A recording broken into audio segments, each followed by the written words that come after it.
Jangan lupa subscribe, like, share, dan komen. Karena dukungan dari sahabat Wirid bisa menambah semangat kami. Terima kasih.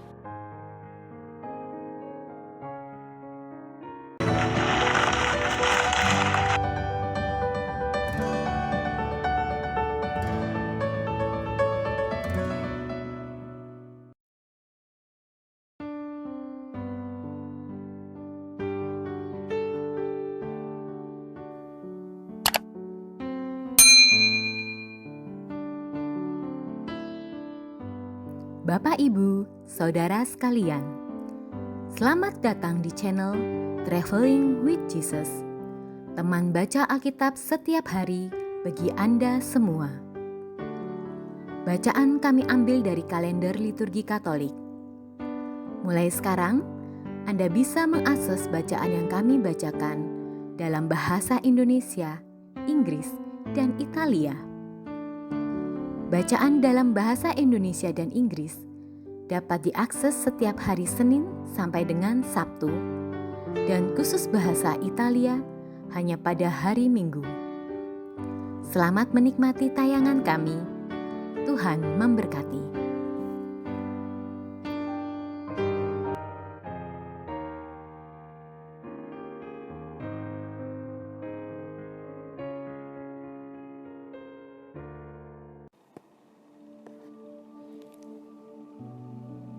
Demi nama Bapa dan Putra dan Roh Kudus. Amin.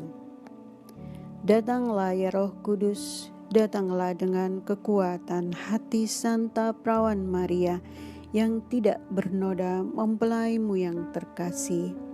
Datanglah, bimbinglah kami, hiburlah kami. Katakan pada kami apa yang harus kami lakukan, dan bantulah kami memahami kehendak Tuhan dalam hidup kami melalui firman-firman yang kami dengar hari ini. Amin.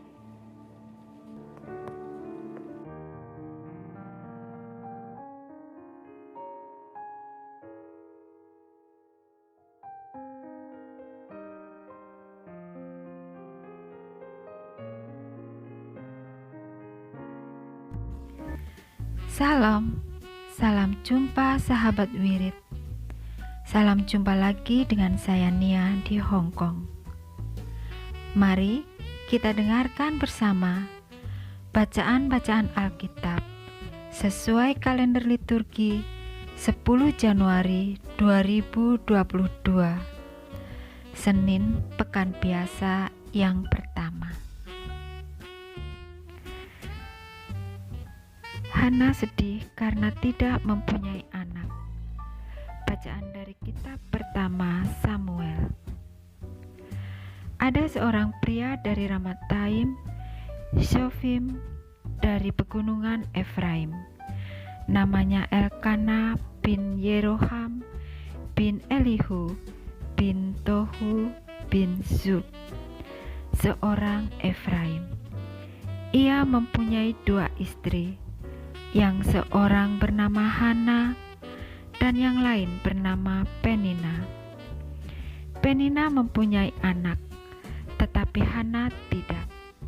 Setiap tahun Elkana pergi meninggalkan kotanya untuk sujud menyembah Tuhan semesta alam dan mempersembahkan kurban kepadanya di Silo.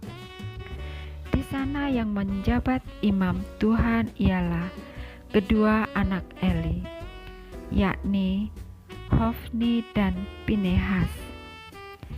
Setiap kali Elkana mempersembahkan kurban, diberikannya kepada Penina istrinya dan kepada semua anaknya yang laki-laki dan perempuan, masing-masing 1 bagian.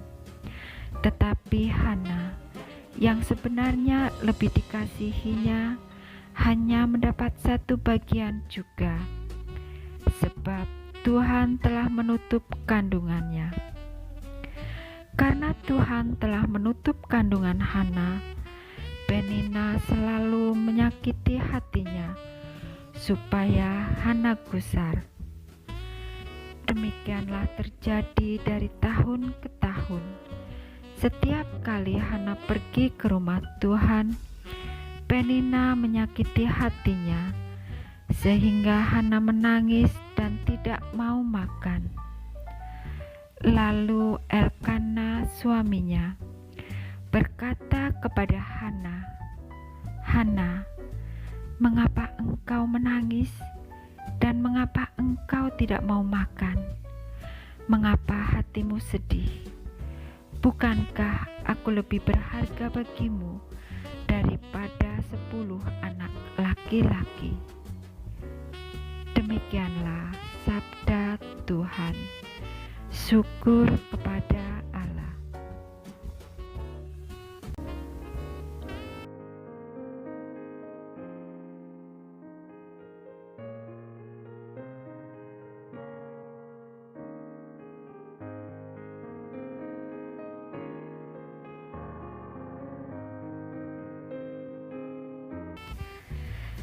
Aku akan mempersembahkan kurban syukur kepadamu, ya Tuhan. Bagaimana akan kubalas kepada Tuhan segala kebajikannya kepadaku? Aku akan mengangkat piala keselamatan dan akan menyerukan nama Tuhan. Aku mempersembahkan kurban syukur kepadamu, ya Tuhan. Aku akan membayar nasarku kepada Tuhan di depan seluruh umat-Nya. Aku akan mempersembahkan kurban syukur kepadamu dan akan menyerukan nama Tuhan. Aku mempersembahkan kurban syukur kepadamu, ya Tuhan. Aku akan membayar nasarku kepada Tuhan di depan seluruh umat-Nya, di pelataran rumah Tuhan, di tengah-tengahmu, ya Yerusalem. Aku akan mempersembahkan kurban syukur kepadamu, ya Tuhan.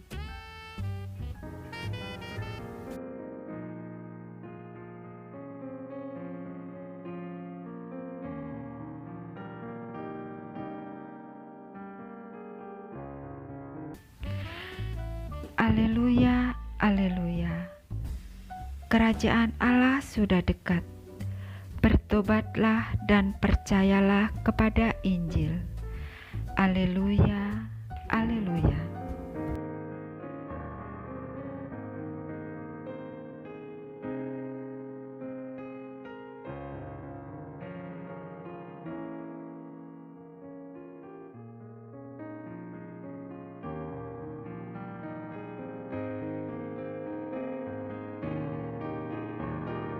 Inilah Injil Yesus Kristus menurut Santo Markus.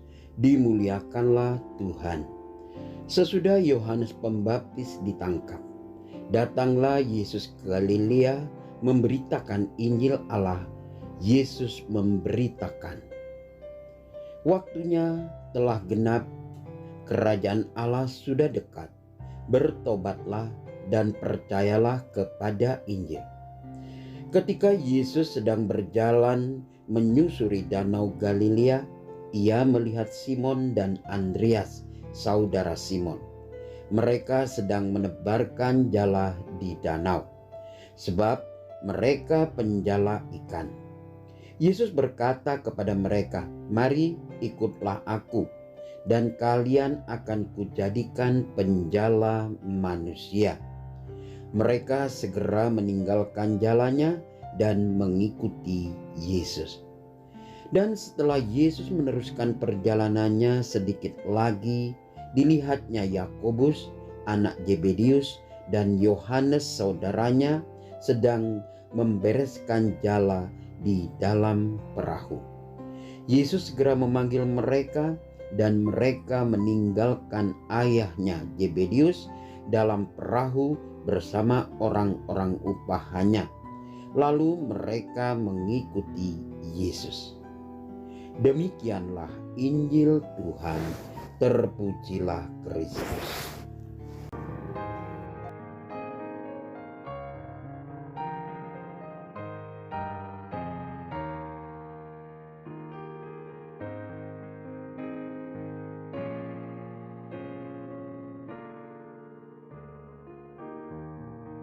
Saudara-saudariku yang dicintai Tuhan Yesus Kristus, waktunya genap. Kerajaan surga sudah dekat.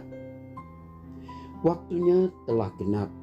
Dalam terjemahan lain dicatat, waktunya telah tiba. Waktu apa? Masa apa? Momen apa? Kejadian apa yang menunjukkan genap? Tiba waktunya. Kalau ada waktu genap, tentunya ada ganjilnya. Kalau tiba waktunya, berarti masa ada waktu penantian yang belum terjadi.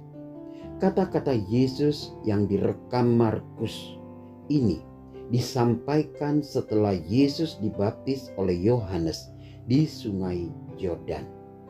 Yesus juga telah mengalahkan pencobaan dari iblis di padang gurun selama masa puasanya 40 hari. Sekarang Yesus telah siap untuk melakukan pelayanan di depan umum. Lalu Yesus mulai berkeliling di Israel, memberitahukan kepada orang-orang di sana, kerajaan Allah sudah dekat, bertobatlah dan percayalah kepada Injil. Mungkin kita telah membaca ayat ini berulang kali dan seakan-akan ini tidak lagi berarti bagi kita. Tetapi kepada orang Yahudi yang hidup pada zaman itu, kalimat ini begitu menarik dan agak misterius. Pemuka agama pada masa itu, ahli-ahli Taurat, orang Farisi, orang Saduki, dan pada iman tidak pernah mengajarkan orang Israel mengenai pertobatan dan Injil. Malahan mereka mengajarkan bahwa orang yang diperkenankan Tuhan adalah orang yang berasal dari keturunan Abraham dan yang berusaha keras untuk mempraktekkan perintah-perintah dalam perjanjian lama.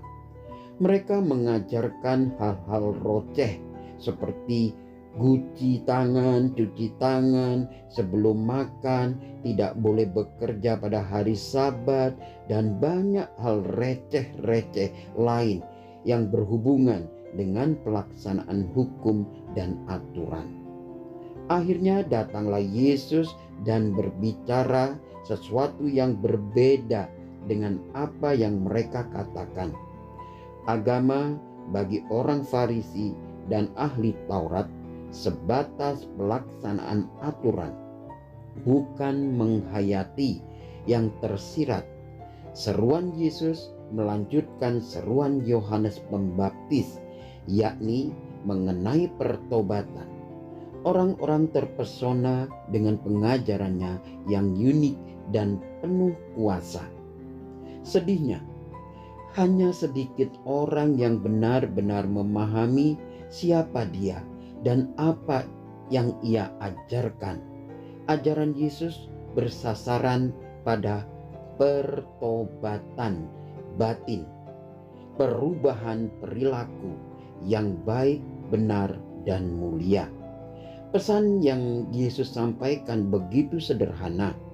Ia mengajarkan orang-orang untuk berbalik dari jalan yang jahat atau bertobat dan percaya kepada Yesus. Karena kerajaan Allah telah hadir, banyak dari pendengar Yesus yang melihat dan mengatakan, "Aku tidak melihat kerajaan Allah." Di manakah itu? Kita masih hidup di bawah pemerintahan Romawi yang kejam ini. Tetapi kerajaan Allah yang Yesus maksudkan bukanlah sebuah kerajaan secara fisik dengan seorang raja yang akan berjuang membebaskan Israel dari pemerintahan Romawi. Ketika Yesus berbicara mengenai kerajaan Allah, ia mengarahkan kepada dirinya sendiri. Yesus merupakan penggenapan dari seluruh nubuatan dalam perjanjian lama mengenai kedatangan Sang Juru Selamat. Yesus mengatakan, kerajaan Allah sudah dekat, karena Putra Allah telah datang dan ada di antara mereka. Sedihnya, kebanyakan orang terpesona akan pengajaran Yesus, tidak beriman di dalam Dia. Mereka tidak pernah benar-benar memahami bahwa kerajaan Allah bukanlah mengenai kerajaan fisik di dunia ini, melainkan mengenai Yesus yang mengubah hati manusia melalui iman dalam kematian dan kebangkitannya. Percayalah kita kepadanya.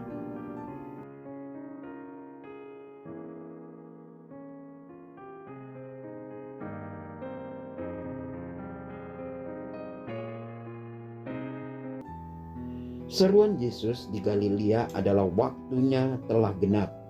Kerajaan Allah sudah dekat. Bertobatlah dan percayalah kepada Injil.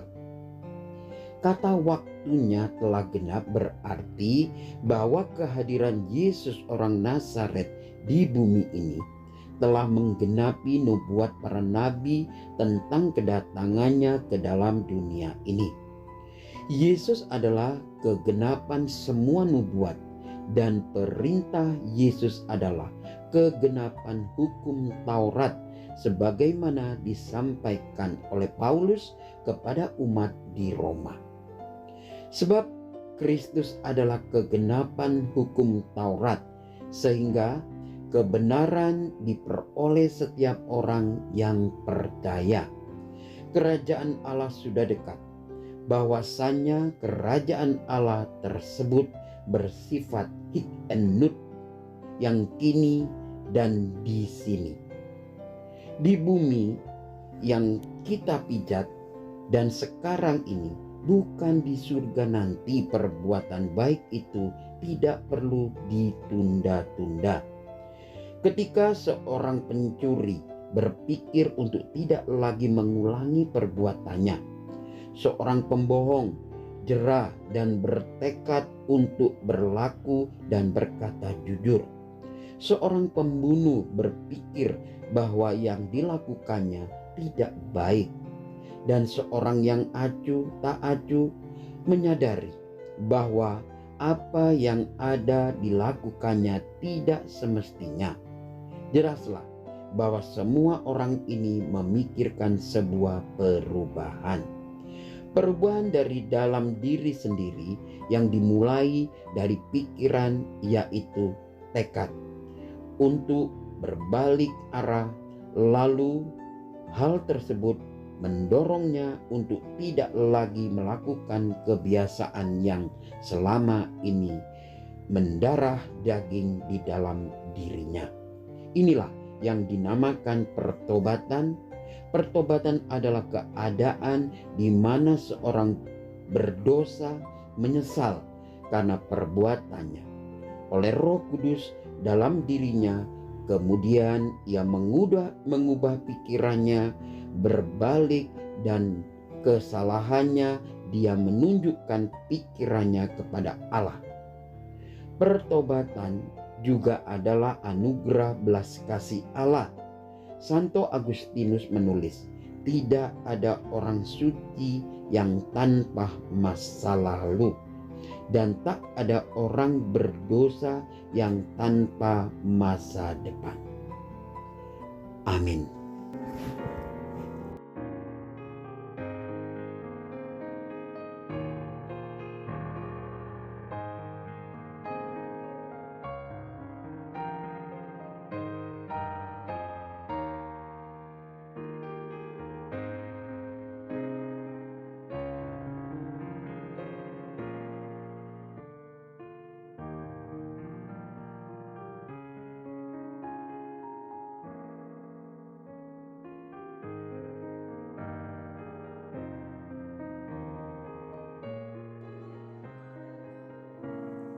Doa dalam masa pandemi bersama Paus Fransiskus.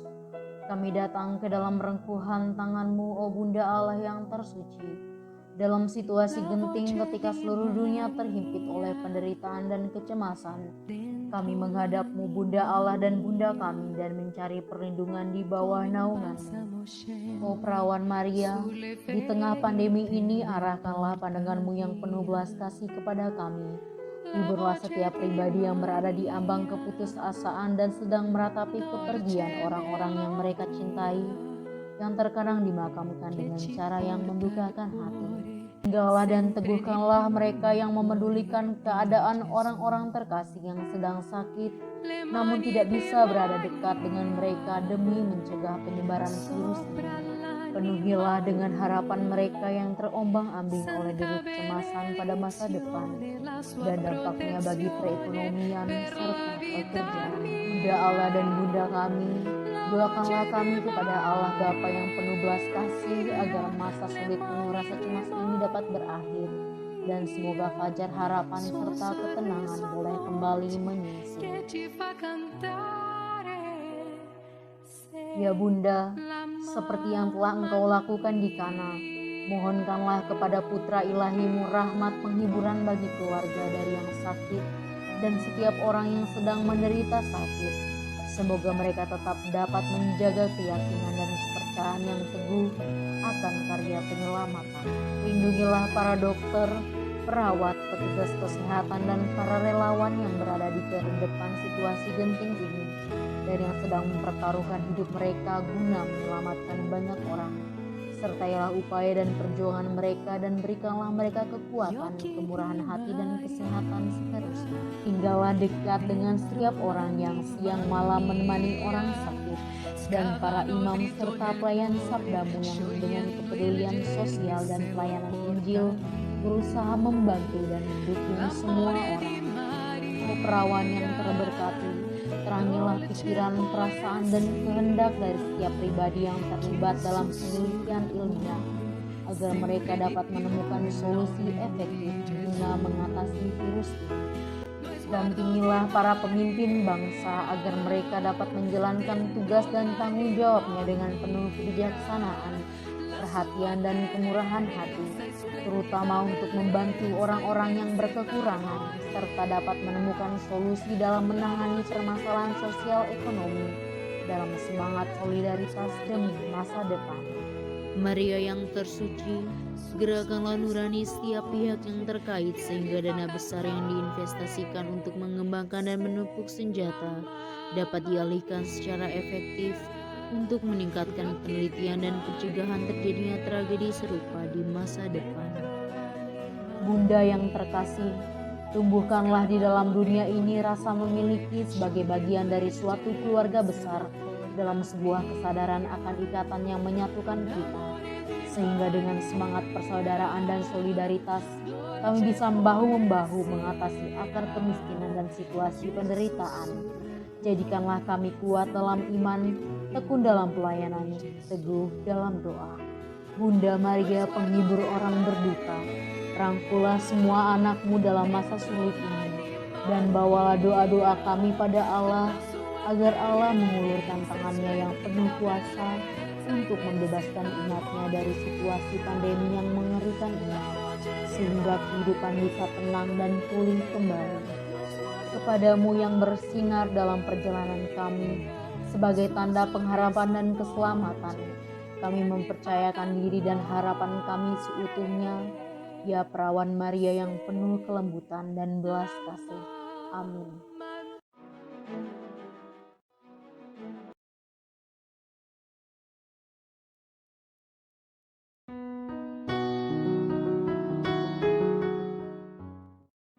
Bapa kami yang ada di dalam surga, dimuliakanlah nama-Mu. Datanglah kerajaan-Mu, jadilah kehendak-Mu di atas bumi seperti di dalam surga. Berilah kami rejeki pada hari ini, dan ampunilah kesalahan kami, seperti kami pun mengampuni orang-orang yang bersalah kepada kami. Dan janganlah Engkau masukkan kami ke dalam pencobaan, tetapi bebaskanlah kami dari yang jahat. Amin. Salam Maria, penuh rahmat, Tuhan serta-Mu. Terpujilah Engkau di antara wanita, dan terpujilah buah tubuh-Mu Yesus. Santa Maria, Bunda Allah, doakanlah kami yang berdosa ini, sekarang dan waktu kami mati. Amin. Salam Maria, penuh rahmat, Tuhan sertamu. Terpujilah engkau di antara wanita, dan terpujilah buah tubuhmu, Yesus. Santa Maria, Bunda Allah, doakanlah kami yang berdosa ini, sekarang dan waktu kami mati. Amin. Salam Maria, penuh rahmat, Tuhan sertamu. Terpujilah engkau di antara wanita, dan terpujilah buah tubuhmu, Yesus. Santa Maria, Bunda Allah, doakanlah kami yang berdosa ini, sekarang dan waktu kami mati. Amin. Salam Maria, penuh rahmat, Tuhan sertamu. Terpujilah engkau di antara wanita, dan terpujilah buah tubuhmu, Yesus. Santa Maria, Bunda Allah, doakanlah kami yang berdosa ini, sekarang dan waktu kami mati. Amin. Salam Maria, penuh rahmat, Tuhan sertamu. Terpujilah engkau di antara wanita, dan terpujilah buah tubuhmu, Yesus. Santa Maria, Bunda Allah, doakanlah kami yang berdosa ini, sekarang dan waktu kami mati. Amin. Salam Maria, penuh rahmat, Tuhan sertamu. Terpujilah engkau di antara wanita, dan terpujilah buah tubuhmu, Yesus. Santa Maria, Bunda Allah, doakanlah kami yang berdosa ini, sekarang dan waktu kami mati. Amin. Salam Maria, penuh rahmat, Tuhan sertamu. Terpujilah engkau di antara wanita, dan terpujilah buah tubuhmu, Yesus. Santa Maria, Bunda Allah, doakanlah kami yang berdosa ini, sekarang dan waktu kami mati. Amin. Salam Maria, penuh rahmat, Tuhan sertamu. Terpujilah engkau di antara wanita, dan terpujilah buah tubuhmu, Yesus. Santa Maria, Bunda Allah, doakanlah kami yang berdosa ini, sekarang dan waktu kami mati. Amin. Salam Maria, penuh rahmat, Tuhan sertamu. Terpujilah engkau di antara wanita, dan terpujilah buah tubuhmu, Yesus. Santa Maria, Bunda Allah, doakanlah kami yang berdosa ini, sekarang dan waktu kami mati. Amin. Salam Maria, penuh rahmat, Tuhan sertamu. Terpujilah engkau di antara wanita, dan terpujilah buah tubuhmu, Yesus. Santa Maria, Bunda Allah, doakanlah kami yang berdosa ini, sekarang dan waktu kami mati. Amin. Kemuliaan kepada Bapa dan Putra dan Roh Kudus, seperti pada permulaan, sekarang, selalu, dan sepanjang segala abad. Amin. Terpujilah nama Yesus, Maria, dan Yosef, sekarang dan selama-lamanya. Amin. Ya Yesus yang baik, ampunilah dosa-dosa kami, selamatkanlah kami dari api neraka, dan hantarkanlah jiwa-jiwa ke dalam surga, terutama mereka yang sangat membutuhkan kerahiman-Mu. Amin.